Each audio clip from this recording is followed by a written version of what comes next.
Let's see. Yes, I think we're live, my friend. Yeah, we're live. Da-da-da. We did it.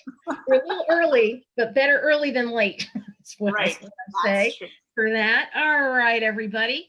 We're going to be doing 2.0 of a wonderful, super helpful chat with Rachel Jellinek of Reflection Films, who's going to help us learn some best practices, some tips, some wisdom about making sure that you're thinking about your nonprofit video the right way, in a way that's really going to give you the most bang for your buck. If you're here and we haven't met before, my name is Maureen Walbioff. I'm a nonprofit digital strategist and technology coach. I'm based in Cape Cod in Massachusetts. And today I am thrilled, the trooper that she is, to have Rachel here with us to talk a little bit about video and video storytelling. Welcome back, Rachel. Thank you. Hello. I'm glad to be back. It's good to be All right, we're gonna just erase. I'm gonna stop saying we had a giant tech fail. I'm gonna let that go. I met Rachel through a really wonderful group that is Women in Development, or they call it WID, out of Boston. So Rachel's very involved with that particular organization. We're both using our Women in Development beverage containers with us this afternoon. Rachel, want to do a little intro and, you know, anything you feel like saying about Women in Development, because I know it's an organization that you support wholeheartedly. Definitely. So yeah, so Women in Development of Greater Boston, I've lost track of how many years I've been a member, but currently I'm on the membership committee, and I'm also co-chair on the newly formed Diversity, Equity, and Inclusion Committee with my colleagues and alum from Lindauer Global. WID basically is an organization that provides a wonderful community for people who are in fundraising roles, and it can be small organizations up to large institutions. It's a really great place to network and to have educational opportunities. Maureen, we had you as a speaker, which was great. And I just find that it's welcoming, not only to people who might be directly in fundraising roles, but also to folks who consider themselves partners of nonprofits. And so that's kind of where I fall in things. And Reflection Films, if you're not familiar, we do video storytelling and content creation for a lot of mission-driven organizations. We do both filming and animation, and it's typically for a marketing, fundraising, or training purpose. We're based in the Boston area. We have crew in New York and DC, and can film in other places as well. So that's just a little snapshot of Reflection Films and WID. That's great. I didn't ask you this the first time. How did you get into video? That is a long story. It's just sort of an interesting journey. So it actually was a very personal experience. My father-in-law died rather suddenly and unexpectedly of a heart attack a long time ago. And after he passed, we decided that we really wanted to create a tribute video in his honor to celebrate his life. And so out of that, Reflection Films was born. We're a family business. So my partner, Jeff, and I, we decided to start the business doing celebrations of stories, of life stories. So we would do a lot of oral history and family legacy videos. And then we changed our model over time. We were doing that, but it was not the easiest. We didn't go to school for sales or business, right? So we didn't know what we were doing. And so people were approaching us and saying, you know, nonprofits and businesses know they have to have their stories told. Why aren't you telling our stories? And so we went through a period where we were trying to be all things to all people and did a little bit of everything. But we realized that we really enjoy being in the mission-driven space. So that's where we have firmly landed. That doesn't mean we wouldn't do family video. We still sometimes do. And that doesn't mean we wouldn't do for-profit video. It's just it has to be an opportunity and a mission that we feel really, really good about on the for-profit side as well as nonprofit side. So there are no accidents. You were meant to do this. And you know, the knowledge that you bring to people who work for nonprofit organizations, who are seeing the power of video, maybe with other organizations or with phone shot videos, you know, that they're playing with on Instagram and places like that. I think that the way that you think about planning these videos before you actually really do any shooting is of huge benefit. So when you first start working with someone, or when someone says, "Hey, Rachel and Jeff, we need video for X," or we're having an event, come shoot it for us. Can you tell us a little bit about the kinds of discovery work and planning that you do up front? Sure. So for us, it's really important to understand what are the goals, what do people want to be accomplishing, and what are they hoping that video will help them accomplish. So we always ask people, what are their goals? You know, who are your target audiences? What are the calls to action that you're hoping people will respond to? And when we talk to people, we, as part of our process, we really try and drill it down to understanding what is it that they want people to know, what is it that they want people to feel, and what is it that they want people to do. And we feel like when we're having those conversations and figuring out, you know, what are their must-have messages and images, and what are their nice-to-have messages and images, we really get a good sense of what are their priorities and what messages match to which goal and which people and which call to action. You know, sometimes when we talk to people about video and we ask them what they want, it's interesting because, you know, they don't always, we always tell people it really would be in their best interest to make it as easy for the person, the viewer, to follow whatever it is you want them to do. And sometimes people create videos where there is no clear call to action, or other times they put too many calls to action at the end that it makes it really hard for the person to know what to do. So, you know, like us on Facebook, attend our next event, give a donation. So we really try and work with people to figure out what really makes sense and how do you make that path easier for people to actually follow through. That's so true of any kind of engagement, like full stop. You have to know who your audiences are. You have to know what the call to action is. And I would even take it a step further. And I'm not certain how translatable this is for video, but I want goals. You know, I want to know that if this is a call to action to um, get volunteers, more volunteers, or whatever the outcome is, I want to sort of set a number, even if it's just a guess, even if I've never used video in this way before. Part of the planning has to say, well, if we show this video and 250 people see it over 3 months in these ways, then hopefully we're going to get 10% of those people are going to fill out our volunteer application, or, you know, whatever it is. But understanding that that's literally like a life cycle of the content, and thinking about that at the beginning instead of, you know, which story are we telling, and it's all edited and teed up and ready to go, but it's not quite where you want it to go now. You know, making those agreements up front probably save a lot of time and headache. Yeah. You have mentioned a story purpose statement. And I think about stories, and I think about like Goldilocks and the Three Bears, right? We've all heard that story. Pretty simple, depending on how much analysis you want to put into it. But the audience, like who I'm telling that story to, is going to change how I tell that story. And I imagine the purpose is sort of tying all of those things that you just spoke about into kind of one document. Do you have other things that go into that story purpose? Well, I think that part of it is also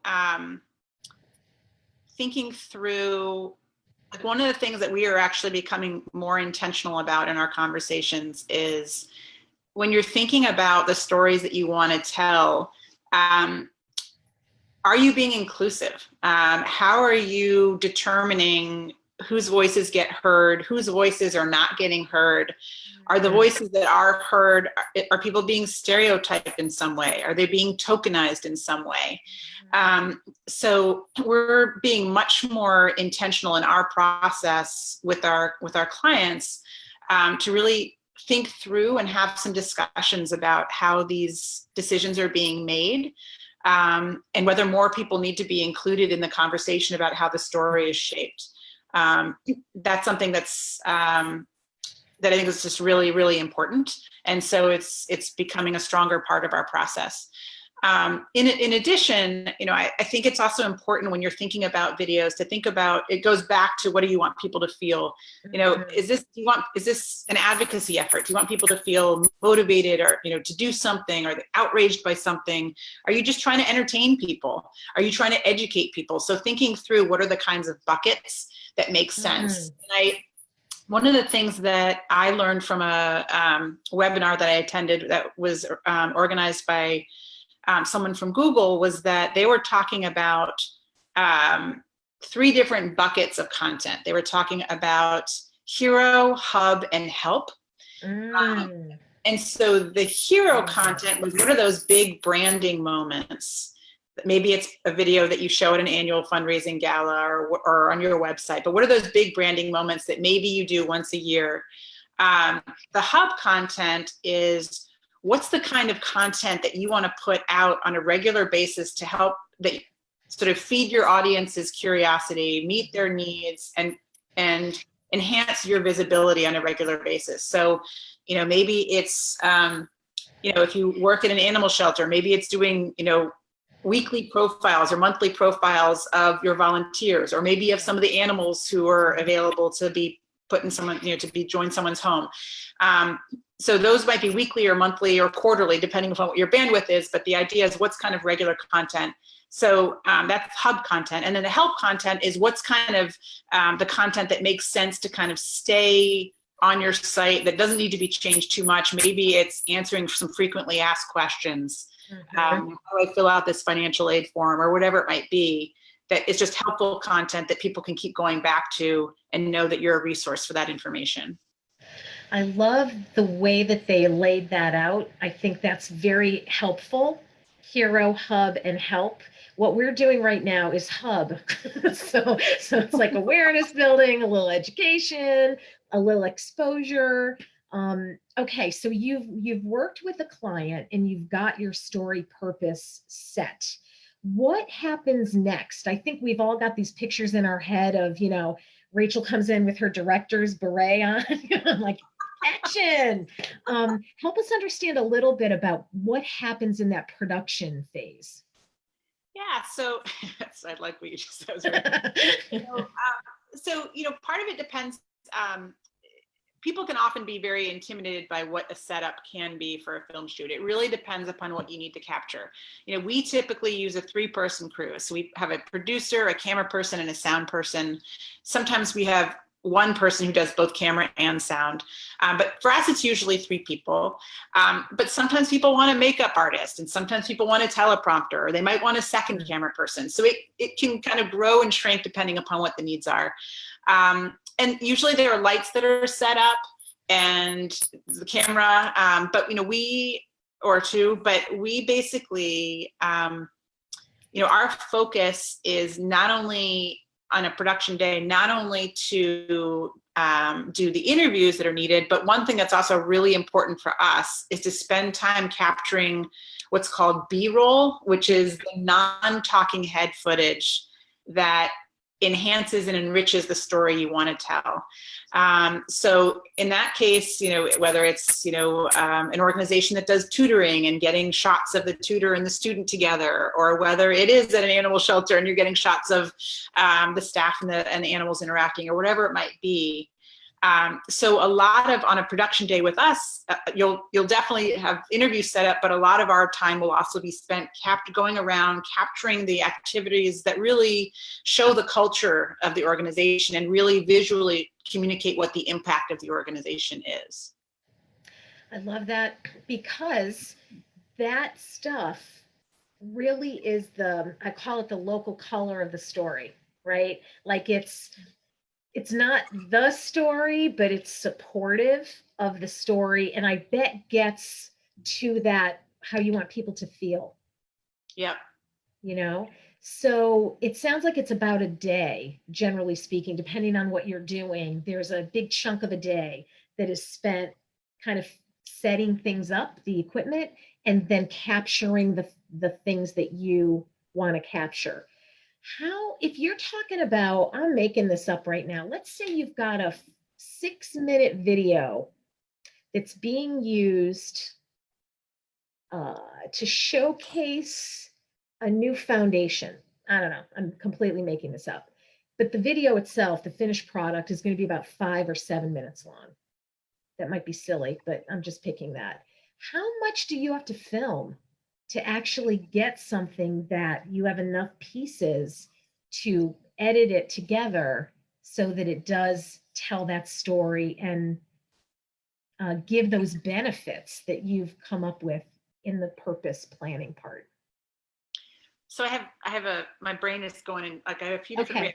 reactions to that. So let me This just is a freewheeling chat, so you could go Okay. ask me something else if this is a bad question. No, it's a good question. I'm just saying I have multiple things that you said that I want to address. So first of all, what I would say is that we would recommend doing multiple shorter videos instead of a longer video. And it depends, of course, on what the purpose of it is. So if you're showing something at an event, you can get away with a longer video, but you're holding, because you have a captive audience, but you're kind of taking advantage of the fact that you have a captive audience. Right. Our general philosophy is that it's good to leave people wanting more instead of like giving them everything.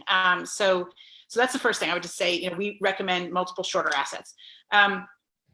It's a good question, and not necessarily an easy one to answer, because it might, most of our film shoots, I shouldn't say, most of them are 1 to 2 days of filming, I would say, but it really depends on what you want captured that determines how many days and how, because what a lot of what goes into it is, how many different locations are needed to capture the footage you want. Are everyone's schedules going to align on one day? Are you building off an event? So you want to film an event and then schedule extra people who are at the event to give you extra content. So there are a lot of different pieces that factor in how much content you need to capture. And that's where we use a document called the production checklist, where we strategically in the pre-production stage talk about, what are those must-have messages? What are those anchor points that need to be included in the schedule? And then what are the nice to have that you can kind of fill in if time allows? So, based upon your description, it could be a 1-day shoot, but depending upon the content that you want to capture, it could be more than that. It's just really hard until you know exactly what is the messaging and who are those voices that match to those messages. Do you help get or give guidance around getting permission from people, getting a release from them to people that you're filming? And is that something that, like, you point the client into a direction to find a release? Because I know that that's a big deal these days. Yeah, it is. So we have a template that we offer our clients. But what we always say is that you should run it by your legal team, because we just, we had someone create the template for us, but we know that from organization to organization, their legal teams want to check it out and sign things and make sure it's okay. So we definitely have templates that we can share with folks. And then in terms of actually getting permissions and, on the scheduling side of things, sometimes folks, the client wants to be the one to actually reach out to people and explain the project and schedule things. But sometimes they hand that off to us as well. It really depends upon their bandwidth and what they want to do and the relationship that they have with us and with the client and with the people that they want on camera to invite to be on camera. So we're flexible. It's just a matter of what is a good fit for the organization. So you've done your filming, and then there's editing that happens in line with the distribution channels. And are you making 1 long or 4 shorts, or 1 long and 4 short, however you're doing it? How do you help people with distribution? I know depending on the website that they're using or where they want this thing to actually live, there's some choices about where that video stays, and is hosted with a player, and people can make comments and things like that. Even in YouTube, you can add, cards so you can do the calls to action. Do you have advice for folks, whether they're working with you now or people who are watching who are saying, Vimeo, YouTube, what should I do? So that's a great question. And you know what I would say is, I mean, most people that we work with are Vimeo or YouTube. I think that some people have gravitated towards Vimeo because they like the quality and the look of the video, the way it presents. But some people gravitate towards YouTube because of the search engine and just sort of the findability. So people, I think it's something that we talk to them a bit about, but sometimes, quite honestly, they already have things set up before they come to us. So they already know what channel they want to use or what platform and channel they want to use. And in terms of distribution, I would say that, we talk to folks in the beginning about, what is your plan? Is this for an event? But, we always want people to get the most mileage out of whatever we do. So we always say, okay, well, even if you think this is just for an event, can we create a pre-event teaser video? And can we create a post-event thank you video? We talk to people about creating a library of video assets that they can use over time across different channels for different target audiences and different calls to action. And so that's always a conversation that we have. We talk about including clips in your blog, including clips in your e-news, on social media, as you mentioned, on the websites, and being able to change things. But then we also, someone like you would certainly be able to provide excellent guidance on that kind of strategy and thinking about where the videos should be. Yeah, I think that the other thing I just want to say here, and I wonder if it's your experience too, is that most of the time folks aren't paying attention to the content that you're sending them. So I find, not with video necessarily, but certainly with appeals or campaign materials or social media posts, use it more than once. If you really want to get a good return on your investment, not only do you need to have a plan, but you also need to be prepared to reintroduce it to people. There is nothing wrong with resending things to your audience or exposing them to something. I want to say it's like 4% of your Facebook subscribers or followers are seeing the content that you're putting out there. It's all the algorithm, which changes all the time. And don't count on the fact that people have actually seen this beautiful piece of work, and have had a chance to interact with it or take action or share it. You got to keep pushing it out there, even if it did really well. If you've got something where there's crickets, then you can share that thing till the cows come home because nobody's really seeing it. Even when you've got content that's performing really well, don't suppress that. Spread it around some more, because then your likes and your shares are going to continue to go up. And in Facebook particularly, and somewhat on Twitter, the more interactions people have with your content, the greater the likelihood is that they're going to display that content to more people, that more Twitter followers will see it, or more Facebook followers or Instagram followers. So if you've got something that's getting traction, don't be afraid that you're saturating the market. If that's all you posted every day for a month, I would say that's probably a bad idea. But don't be afraid to continue to reintroduce it to people, maybe with a different title. Maybe, as you were saying earlier, I've got clip A, Yeah. And maybe I'm only showing clip A. And if people want to see the whole thing, they go to my site or what have you. And what else do you think helps people get a good return on their video investment, besides just making sure people are seeing it and you're using it? Yeah. Well, one of the things actually I wanted to mention that I forgot to say earlier that plays into this a little bit is that, a lot of people have existing content that never saw the, like, maybe they recorded stuff and they only use a little piece of it. One of the things we always do, pardon me, is we get transcription done as part of our process too, so that you have a record of what the interview content is. And that makes it a lot easier in the editing process. And you can also pull quotes out from that for written appeals and other things. But that's also a really good way for you to identify, okay, here's some content that we never edited, we never used. And so you can get more mileage. I mean, when you're on a filming day, we film up to 10 hours per day, and you're condensing that down to a 3 to 5 minute video or multiple 30 to 60 second. There's a lot that gets left.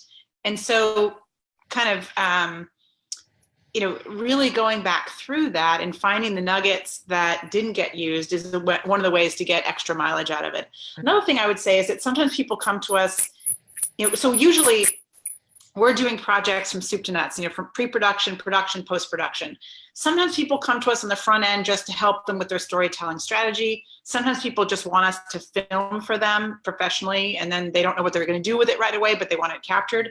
Sometimes people give us their existing footage and they ask us to kind of spruce it up with, graphics, animation. So I wanted to mention animation. I forgot to mention that. That is another option that can be really useful. It can be a way to tell your story in a different style. It can be, if you don't have access to people who would be natural interviewees for a project, and you want to use a different way to showcase what your mission is and its impact. So that's another tool that can be a way to not only tell your story, but also to kind of spruce up existing content with motion graphics. Yeah, and I imagine too that depending on the service and the people that the mission is supporting of that particular organization, you might want to protect somebody's privacy or several somebody's privacy. If your organization provides support to women who are in a domestic violence situation, certainly that's a compelling story. Certainly you want people to be able to experience support, what that's like for someone. But you don't want to talk about Mary necessarily, right? But you want to evoke Mary's experience. So that's a place where I bet video would be very helpful. And you don't really need a release for that necessarily, right? Yeah, I mean, animation, and another thing that's fun about animation is that there are just so many different styles of it too. And then also if you do voiceover, there's a lot of different options. You can also be integrating, different languages through subtitles or, oh, and I also wanted to mention closed captioning. So, I mean, that's something that we also are recommending our clients do, sort of as common practice, just to boost accessibility. But then also in terms of SEO, you had talked about that in our prior chat. Oh, we're not going to talk about that anymore. We're facing forward now. Yeah, it's I work with lots of clients who are struggling because their websites or their donation forms or what have you are not only not accessible, but they're anti-accessible. They're just, you can't even change the contrast or the font size, minimal stuff. And I just think that should be very important and at the front of most people's mind when they're creating content of any kind. And if we're doing the right thing, it's just going to grow. As we continue to try to make everything accessible to the best that the technology can give us. And that's changing and growing all the time too. I've got completely separate type of project, but I'm working with an organization who has folks working around the world. And we're looking at data collection applications, for someone in the field to say, how many times did you get water at this well this month, to know the impact on health of the household and the place they're living. But, just because that form is created in English and needs to go into a database that's in English doesn't mean that's helpful to the folks who are collecting it. So some of these systems will automatically translate based on the language that the mobile device is set to. Huh. So you don't even have to do any of that stuff. So hopefully we'll just continue to see more of that, but I'm glad that you mentioned that. Why is video so popular right now, Rachel? It's just the thing. And I can't tell if it's going to stay the thing, or I don't think we're ever going to swing back to, not using it at all. Direct mail is always the big powerhouse when it comes to engagement and bringing dollars in the door. So are physical events like galas and things. But what is it about us in our culture and video these days that's just a huge powerhouse for folks? Well, it's funny because we used to, as you can imagine, we used to have to talk to people about why they should do video and the value of it. We don't have to have that conversation anymore. I think it's just, for me anyway, I think it's just, it's such a great way to be able to connect. If you're not able to be with someone in person, it's a way to be able to get a window into the world of someone else's experience. And I think we naturally, as humans, we naturally seek connection. And so I think that's it. I think also people really appreciate the shareability of video and the ease with which you can just make, something really cracks you up. What are you going to do? You're going to immediately forward it, or if it makes you smile or whatever it might be. Or, if it outrages you and you want to get other people involved in a cause that you care about. It's just the shareability of it makes it so powerful because you can really have strength in numbers that way. So I think those are the things that come to mind. Mm-hmm. Are there certain types of stories that lend themselves better to video? Or can any story really be told well if you're approaching it properly?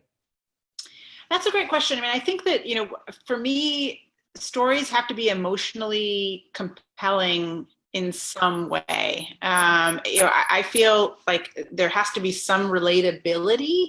And, it's what I always talk about is that, you can relate to a person because of the experience that they've had, or they can be sharing an experience that you don't want to have, and you relate to them from empathy, and so I feel like, when someone is willing to tell their story and make themselves vulnerable in that experience so that other people benefit from hearing about it, to me, that's a huge gift. And so it's those kinds of stories that I think really get people engaged and make them want to take whatever action is, whether it's, give a donation, volunteer for the organization, get involved in an advocacy effort, whatever it might be.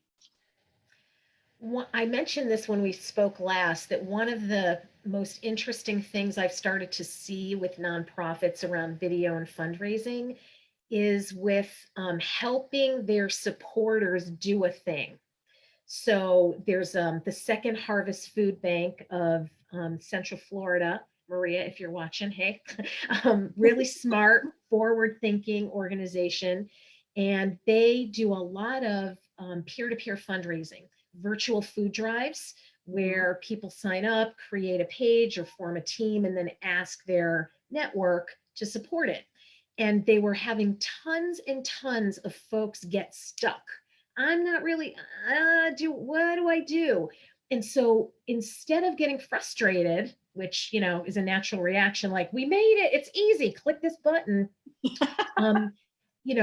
Maybe English isn't somebody's first language, or maybe they're just not tech forward. It's just how they are.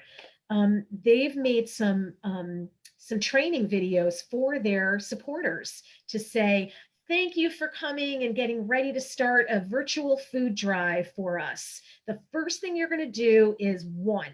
And then somebody does that thing. It takes them to the next page, the next step. Here's Kristen again, a face of the organization who is helpful, who knows what people are going to get stuck around and is trying to make it easier.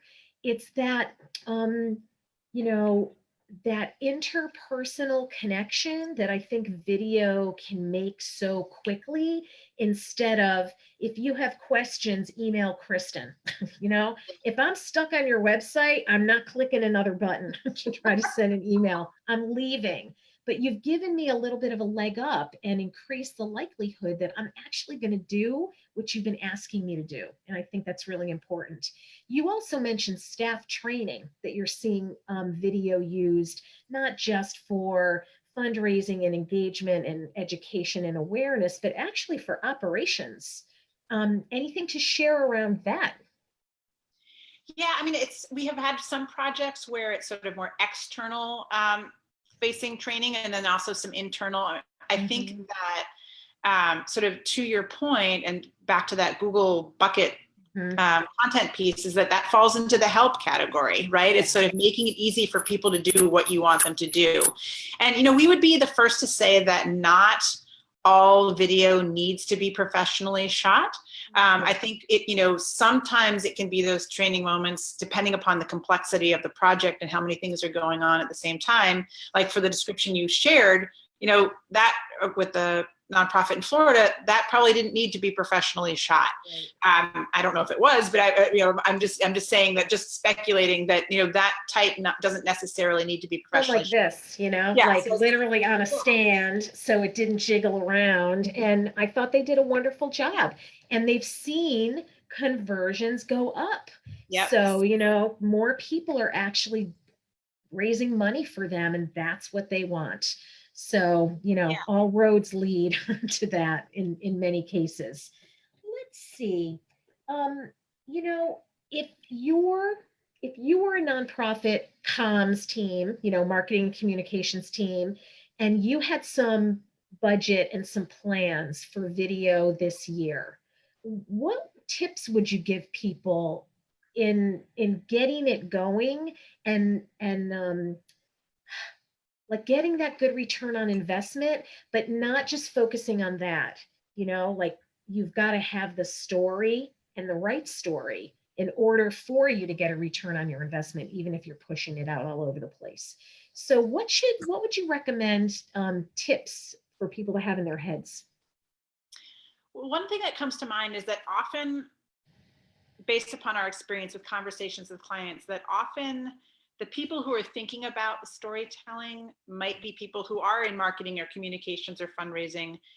And what I would recommend is to sort of expand the brainstorming team to include people who are in the programs, so that, because they're usually sort of right there with clients, engaging with them, delivering the services, seeing the impact of the service. And so I feel like by expanding that team a bit, and perhaps some of you are already doing that, but I'm just saying, if you haven't considered that, inviting your program colleagues in that brainstorming storytelling meeting really will give you more potential content, and you'll have a richer conversation about what kinds of stories are going to resonate and match to those goals and the target audiences and the calls to action. So it's all related.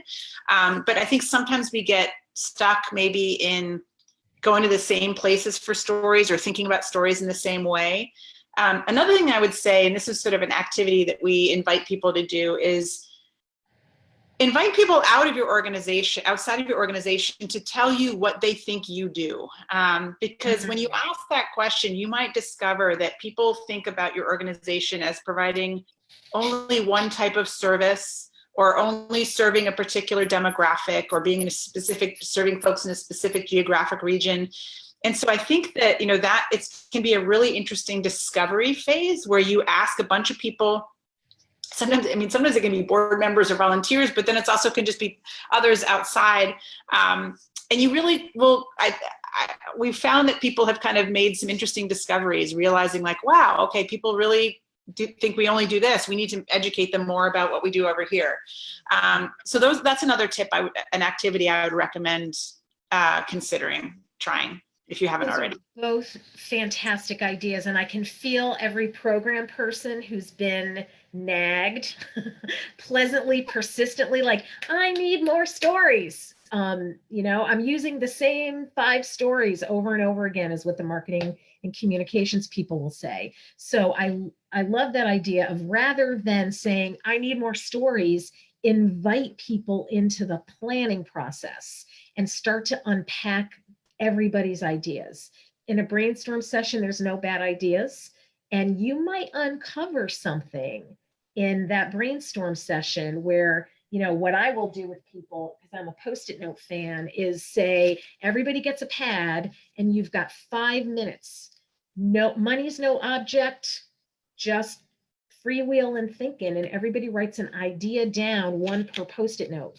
And you give them 5 minutes, and it's not a race to see who can develop as many Post-it notes as they can, but it does, you've got to come up with 5 before you really start cooking. So get those bad ideas out there too. They might not be that bad. That might be your own filter on it. Let's see, I'm curious about, what do you think about this, that the investment of time and kind of brain power and partnering with someone like you and Reflection Films staff is that's an initiative, that's a project, there's no getting around it, you don't do that in 5 minutes. I almost think that if you could see this as, what are we going to do this year, like what's the story or what's the theme for 2020, and as you're planning and as you're recording and as you're coming up with either the thing or pieces of the thing, imagine if you had that to use all year, and you knew, like, these are May's things that we're going to push out. Here's June, and you're really teeing people up in a powerful way for end of year fundraising season, or your giving day, or Giving Tuesday, or whatever is happening in your org. That rather than seeing it as, this is the project that we're working on and we're going to use it like this, think about it for 12 months. How could we use that content in one way or another to tell that story, even if we're repeating ourselves a little bit? Maybe there's a pull quote and a still from the video that could very easily be generated that would get somebody to feel something and share that around. Do you think that's is that crazy? Thinking that people should think about it that broadly? Not at all. I mean, I think that, we talk to people about creating a communications calendar. If they're already, if they know they're putting out their print newsletter and their e-newsletter and their blog, they have themes, they have ideas. And so we talk about, are there video clips and stories that match to those themes and ideas that you want to put out? And again, maybe there's a themed week or a theme month. Maybe it's, Child Obesity Prevention Month or something like that. And so, maybe that maps to your organization's mission and creating content that's time specific. I think that, the reality is that it just all comes down a bit to what people's bandwidth is, right? And so, and what their budget is. And so I think that, we've definitely talked to people where sometimes it's just like, okay, annual gala, I've got to just get this done. And because they have a gazillion other things on their plate. And so I think a lot of it is, if there are down times or down moments or down seasons or whatever, maybe that can be an opportunity to sort of think about, okay, before all the craziness comes, how can we really get the most mileage and take advantage of the footage that we have? And what I would say again too is that this doesn't happen a lot, but sometimes people will come to us and say, you know what, we're at the end of our fiscal year and we have a little bit of money left over. What can we do with it? And that can be a really good opportunity, possibly to capture footage or possibly to edit assets and content that you already have. So we definitely have had people come to us and say, you know what, because we know it's the use it or lose it experience for Always. some. Oh yeah. So that can be an opportunity where, you can get some more mileage, or you can start, either mileage out of existing footage or an opportunity to capture new footage. That is a great idea, because you're right. You've got to have the plan, you've got to have the budget, and you've got to have the capacity, and you got to have a good partner to make it all work. And often you have two of those 3 things in an organization. I got the time, I got a plan, I don't have any money. So in that magic moment, when you've got a little bit, use it in the right way. Use it in a way that is going to serve you into the future. because, you know, it's the end of January. It's the last day of January. My mind is already in May right now. You know, this is just how we work these days, where How did we it's get to hard to this? be in the moment. Going Sorry, to the I end of know, I know. But the winter's almost over, so that's a good thing. It's staying Yeah. lighter a little bit later, which I'm enjoying. What last things do you want to leave people with, Rachel? You've given us so much great information today. I've learned even more things than I did from our prep and our actual failed attempt, and I've learned even more. So thank you so much. What do you want to leave people with? Let's see. I mean, I think what I guess I just want to emphasize the B-roll piece. That, you know, a lot of people come to us thinking that they have 10 people that they want to interview. And we say, well, wait a minute, you know, let's talk about that. And maybe it does make sense to interview these 10 people, but really the heart and soul of a lot of the videos is the non-talking head footage. And not only is, and for two reasons. One, I mean, not only is that really visually compelling, but from an editing perspective, you need that content to cover the edits when you are cutting down someone's talking points. So B-roll, I feel like I cannot overstate how important, whether it's using existing photography or video footage of people engaged in activities, but I would say B-roll, B-roll, B-roll. Okay, it's not fluff. You actually need it. It's Actually need it. strategically required. So Yeah. don't push back when you're working with your video team, because you need that. I also want to put a pitch in. Rachel, I'll put your contact information, your website in the comments when this thing is all wrapped up in a minute. Reflection Films has a really great newsletter that I've signed up for, and Rachel's sent me a couple copies. I highly encourage everybody, if you're interested in video, if you want to see what their other clients are doing, how they're working with people, how that changes, you know, based on trends and best practices, I highly encourage you to sign up for their e-newsletter. It's Reflection Films, and I will pop that link below as soon as we wrap it up. This has been so great. And again, you were a total trooper to do this with me a couple times. I owe you at least one. We did it. And you know, we do this every Friday at around 12:30. Sometimes I bring friends of mine, colleagues like Rachel in, and I'll be doing that more regularly. If you have questions that you brought today that we have not had a chance to answer, or you're watching this later and some idea pops into your head, pop them in. I'll be monitoring those comments, and I'll make sure that I send any questions over to Rachel and get you the answers back that you need and deserve, my nonprofit accidental techie, which includes video. Rachel, I wish you a wonderful rest of your afternoon. Thank you again so much. And I'll be in touch with you a little bit later. Okay. Everybody have a good rest of your afternoon and a great weekend. And I'll see you here next Friday. Thanks, everybody. Bye, Rach. Bye.